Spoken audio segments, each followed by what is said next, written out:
दीपावली के 5 दिनी उत्सव में धनतेरस के बाद नरक चतुर्दशी मनाई जाती है। इस दिन को छोटी दिवाली, रूप चौदस और काली चौदस भी कहा जाता है।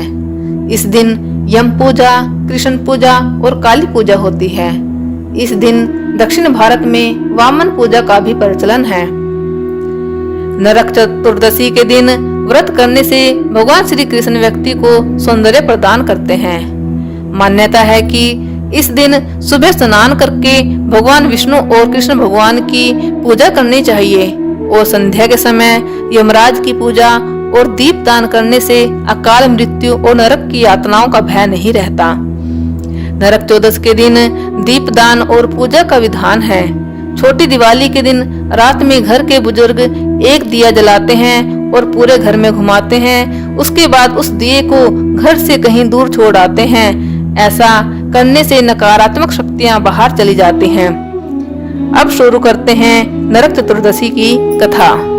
कृष्ण अपनी 8 पत्नियों के साथ सुखपूर्वक द्वारिका में रह रहे थे। एक दिन स्वर्गलोक के राजा देवराज इंद्र ने आकर उनसे प्रार्थना की, हे कृष्ण, पराग ज्योतिषपुर के दैत्यराज नरकासुर के अत्याचार से देवतागण त्राहि त्राहि कर रहे हैं। क्रूर नरकासुर ने वरुण का छत्र, अदिति के कुंडल और देवताओं की मणि छीन ली है। वह त्रिलोकी विजय हो गया है। इंद्र ने कहा, नरकासुर ने पृथ्वी के कई राजाओं और आम जनों की अति सुंदर कन्याओं का हरण कर उन्हें अपने यहाँ बंदी गृह में डाल रखा है। कृपया आप हमें बचाइए प्रभु।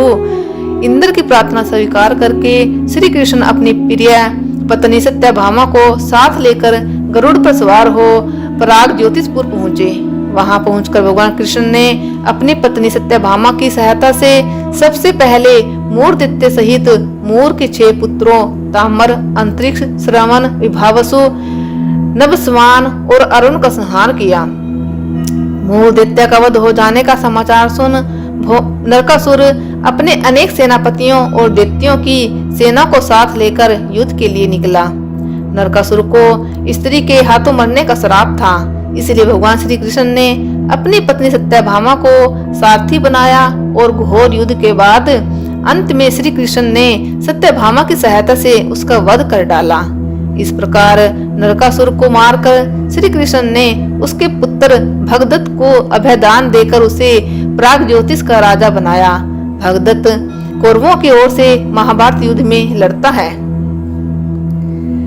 जिस दिन श्री कृष्ण ने नरकासुर का वध किया था उस दिन कार्तिक माह की चतुर्दशी थी, इसलिए उसे नरक चतुर्दशी भी कहा जाता है।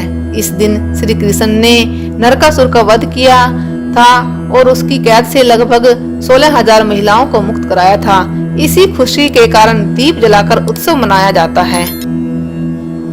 दूसरी कथा के अनुसार इस दिन दक्षिण भारत में वामन पूजा का भी प्रचलन है।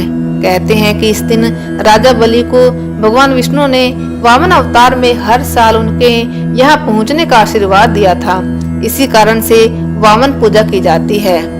महाराज बलि बोले, हे भगवान, आपके कार्तिक कृष्ण त्रयोदशी से लेकर अमावस्या की अवधि में मेरी संपूर्ण पृथ्वी नाप ली है।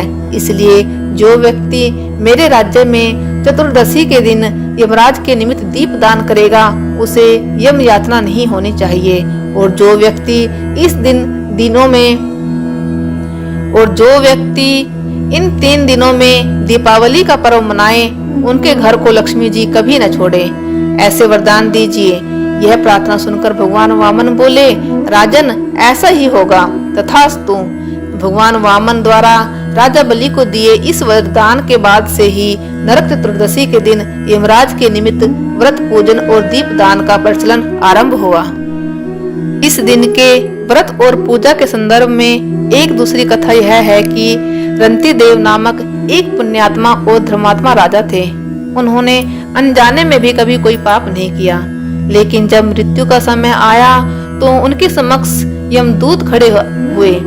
यमदूत को सामने देख राजा अचंभित हुए और बोले, मैंने तो कभी कोई पाप कर्म नहीं किया, फिर आप लोग मुझे लेने क्यों आए?